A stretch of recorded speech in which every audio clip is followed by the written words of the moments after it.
Bonjour, écoutez, je suis très heureux d'être avec vous et de vous présenter une réflexion qui est développée par moi-même et par mon co-auteur sur ces questions-là, à savoir Jacques Barthélemy.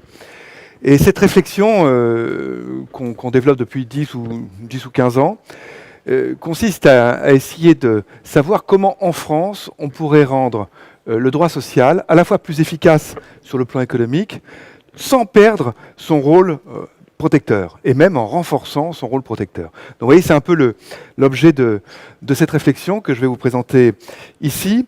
Le résultat de cette réflexion, je dirais qu'elle est tout à fait dans l'actualité. Ça m'amènera à évoquer un petit peu des propositions récentes, dont celle qui fait l'honneur de la presse ce matin.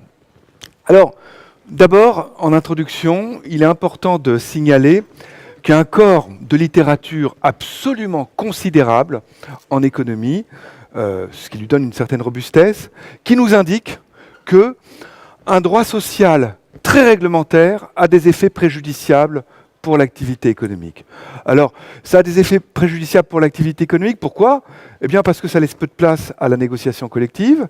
Laissant peu de place à la négociation collective, ça laisse peu de place à l'élaboration de compromis locaux au niveau des entreprises. Et le fait qu'il y ait peu de place pour les compromis locaux, ça veut dire que les points d'équilibre les plus avantageux, à la fois du point de vue de l'entreprise et du point de vue des salariés, eh bien, ne peuvent pas être trouvés. Ça a des conséquences négatives pour l'emploi, pour la productivité, pour la croissance et globalement, évidemment, puisqu'on parle de droit social, pour les performances économiques du pays auquel on s'intéresse. Alors, ce qui est intéressant aussi de souligner, c'est qu'un droit social très réglementaire, c'est-à-dire très épais dans sa volonté de protéger les salariés, eh bien aboutit de façon un petit peu paradoxale au sentiment du côté des salariés d'être assez peu protégés. Des enquêtes ont été faites en Europe sur ce qu'on appelle le panel européen pour savoir quel était le degré d'exposition au risque de chômage qui était ressenti par les salariés. Eh bien, on voit quand on compare les différents pays que plus le droit social est intrusif, épais, réglementaire, et plus les salariés se sentent insécurisés dans leur situation d'emploi. Comment on explique ça ? Eh bien, on explique ça assez simplement, les économistes expliquent ça assez simplement en disant certes, les salariés en emploi ne sont pas au chômage, c'est une tautologie, mais ils ont peur que s'ils passent par la case chômage, ils y restent plus longtemps que s'il y avait plus de flexibilité sur le marché du travail. Et donc ce risque, en quelque sorte, d'y rester durablement, en cas de passage par la case chômage, les amène à se sentir exposés, insécures, alors même que le nombre de règles, le nombre de normes étatiques qui sont là pour les protéger est important. Et puis, ce qui est important de souligner aussi, c'est ce que j'essaye de faire dans deux graphiques, c'est que un droit social très réglementaire pénalise les entrants sur le marché du travail.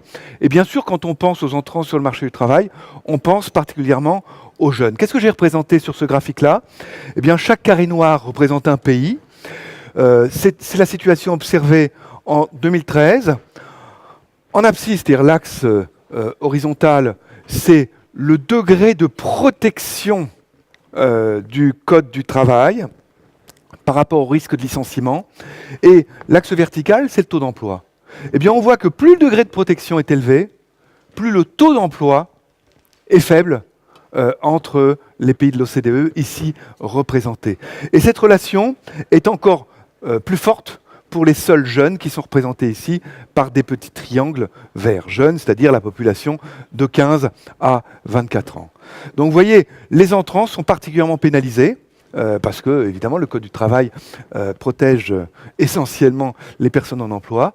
Et puis, autre chose, dans les situations d'emploi, les taux de précarité sont d'autant plus forts que le Code du travail est épais et se veut protecteur par un nombre de normes élevées, en particulier dans les procédures de licenciement.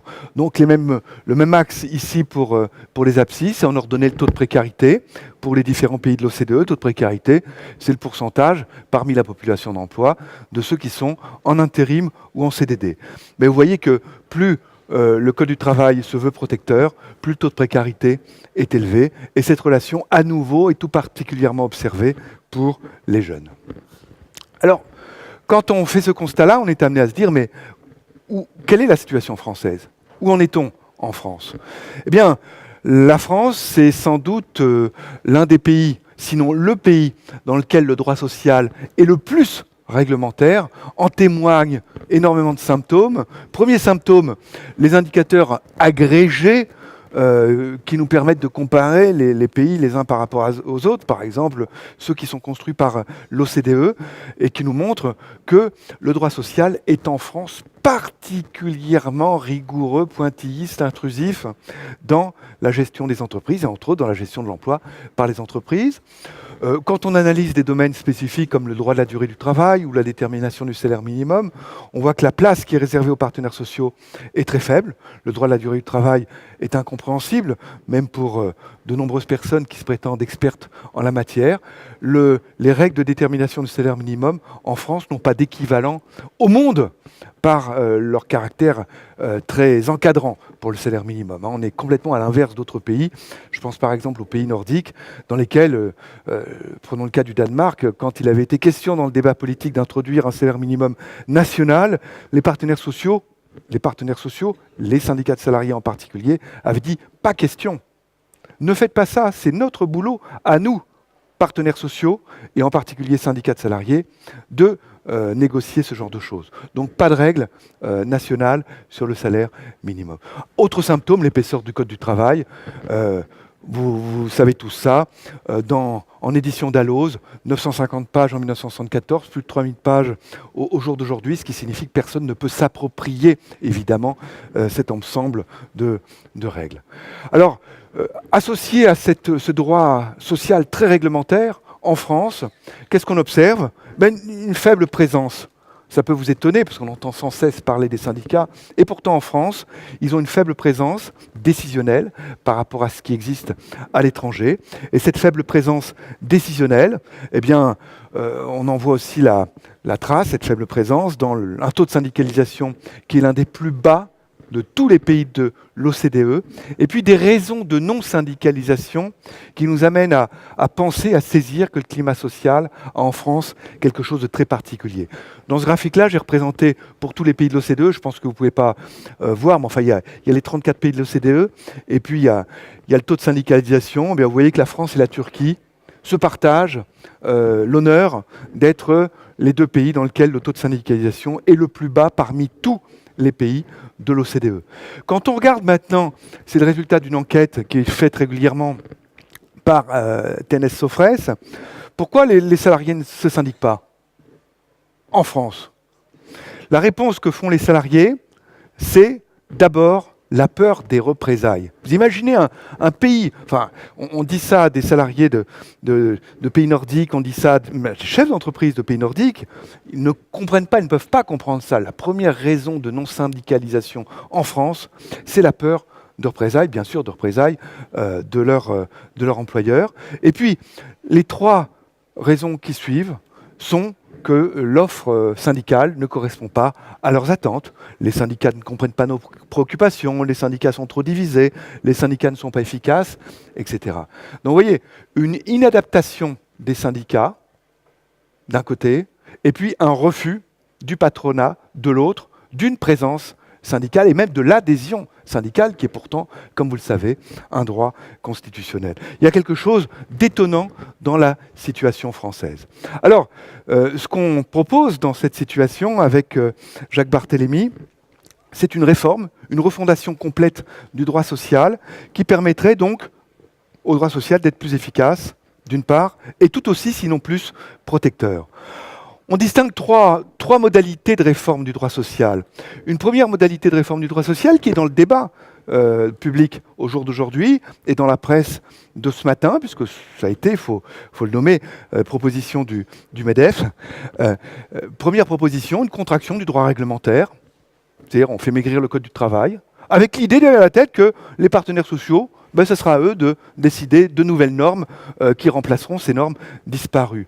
Évidemment, on ne voit pas quelle appétence auront les chefs d'entreprise à négocier des nouvelles normes si les normes réglementaires ont disparu. Et donc, ce qui se produira logiquement dans une telle approche, c'est un affaiblissement du rôle protecteur du droit social. Deuxième approche, un appel au développement du droit conventionnel. Mais le problème, c'est que le droit conventionnel n'a pas de place en France pour décider des normes, puisque les normes sont justement décidées par le Code du travail. Cette approche, donc, est en soi vaine.